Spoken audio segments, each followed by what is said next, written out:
Welcome back. I usually don't talk in my videos. As you may notice, my videos are usually short, but I thought I'd share what I done on part of the layout today. This is a front 3-level section. And excuse the mess because it's a work in progress.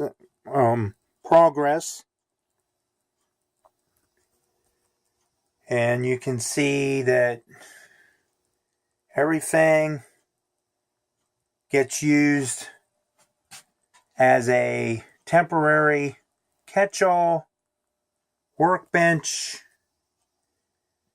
and so forth. Over here's my dad's Lionel train controllers. And there's some more in behind the box. As you can see, the actual repair workbench, well, you can't really see it because, like I say, it's a work in progress, and we're a very, very old school DC HO layout and very old school Lionel layout, as well as I also own a MTH talking, I think it's a SD, I don't know if it's a 60 or not. I'm not too sure on that. It's sitting in the back right now, out of the way. This space here, where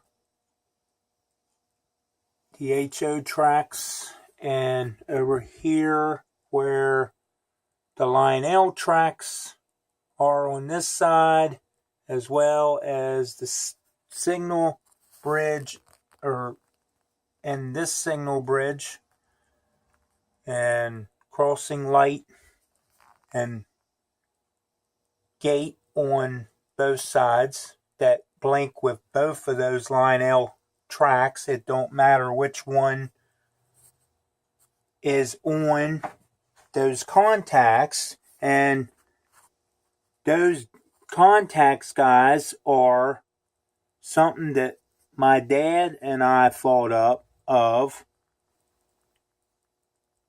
And I'm sorry for the wiring. Like I say, it's a old school layout, so we don't run everything hidden.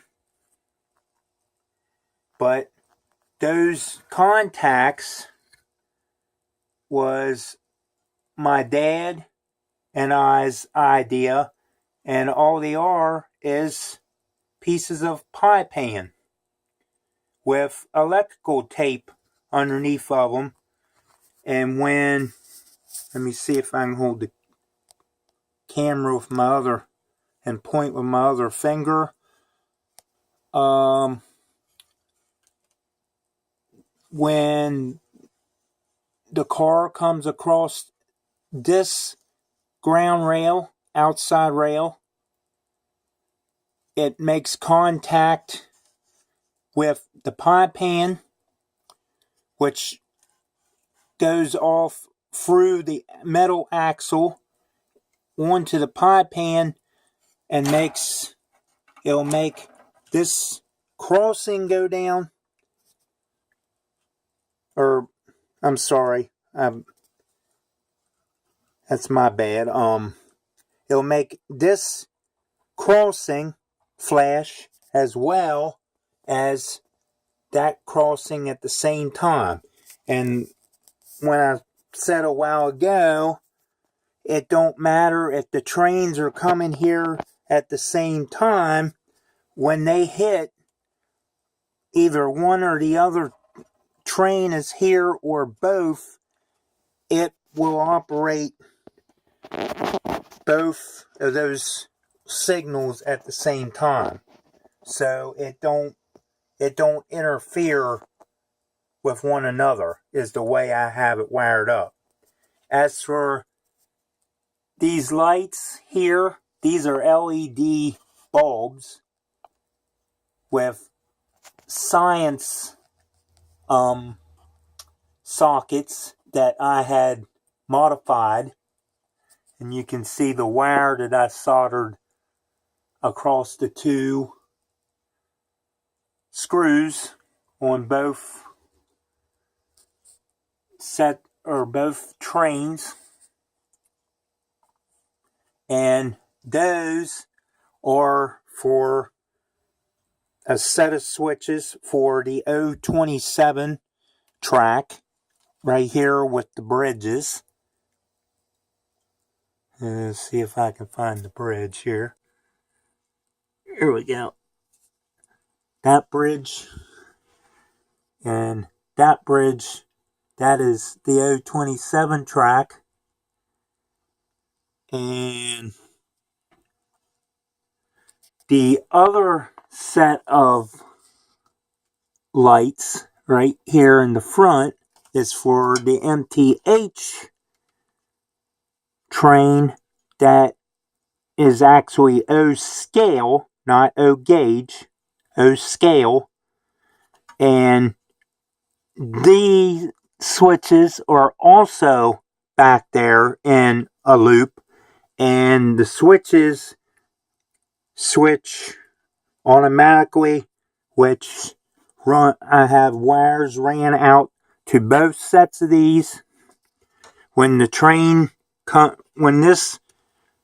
comes on this track across the lift out bridge, which is actually down here setting in storage.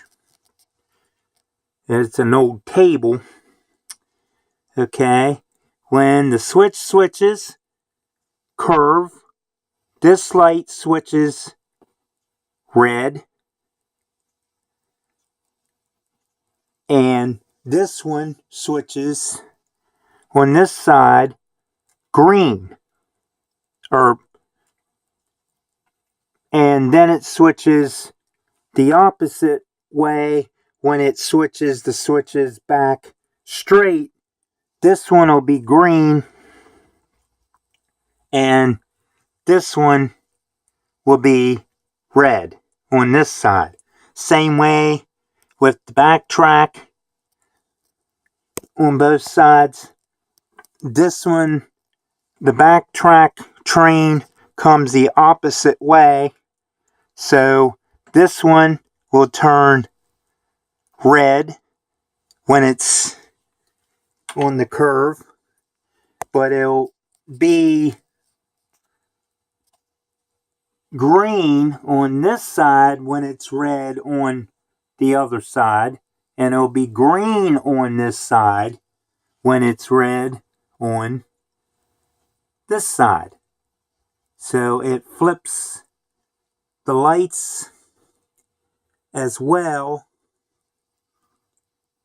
as those pie pan contacts that operate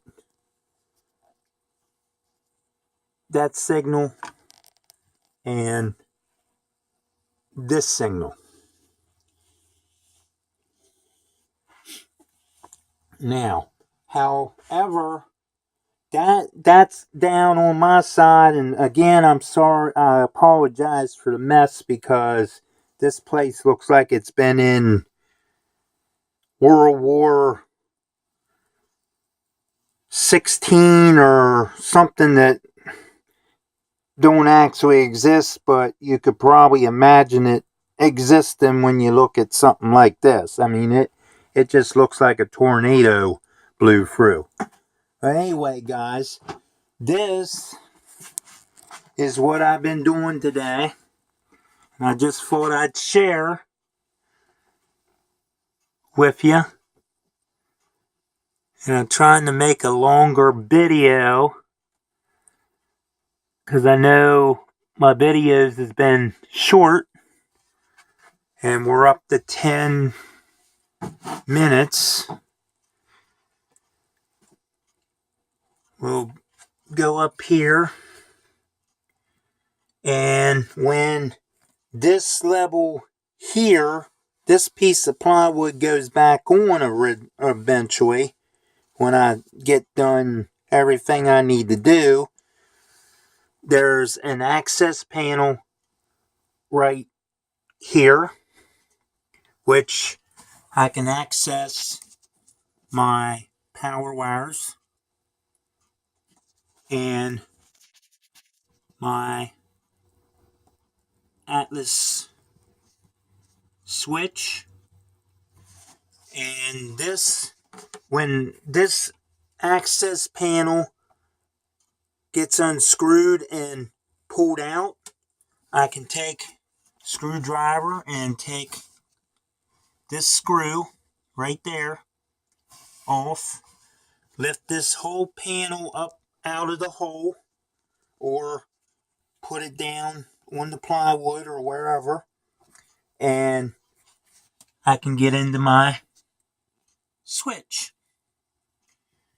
Okay, over here, as you can see, there is a mirror that I've been keeping in the other access area. There's another access panel that is actually, see if I can get it on camera, somewhere right here in the top piece of plywood, that I can access this switch or derailments on behind this panel or this panel. Down here, and like I said before, excuse the mess, but it's a work in progress. Here, I can basically slide myself in there, or like I like to call it, shimmy myself in there. But all this will probably stay open, or unless I decide to put something back there, but I doubt anybody's really going to bend down and look in under there except me or my dad, or, you know, friends or whoever might actually want to see an old school layout. What else can I show you? Because we're up to 13 minutes.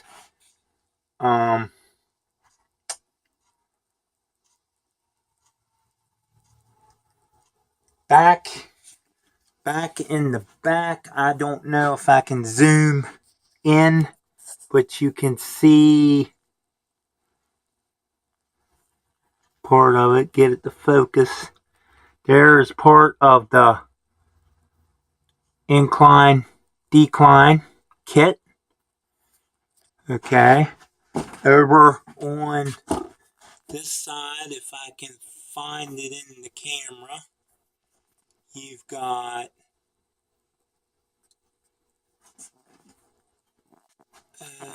might not be able to show up, guys. I'm not sure.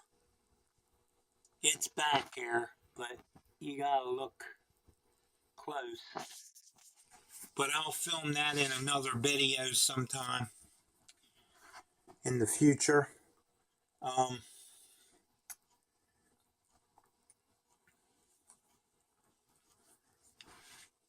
trying to figure out what else I can show you, but we're up to 14 minutes, so I'm just gonna call this video good. And this is Hot Rod Rodney signing out. Thanks for watching. And ring the bell, or ding the bell, thumbs up, subscribe to my channel, and thanks for watching.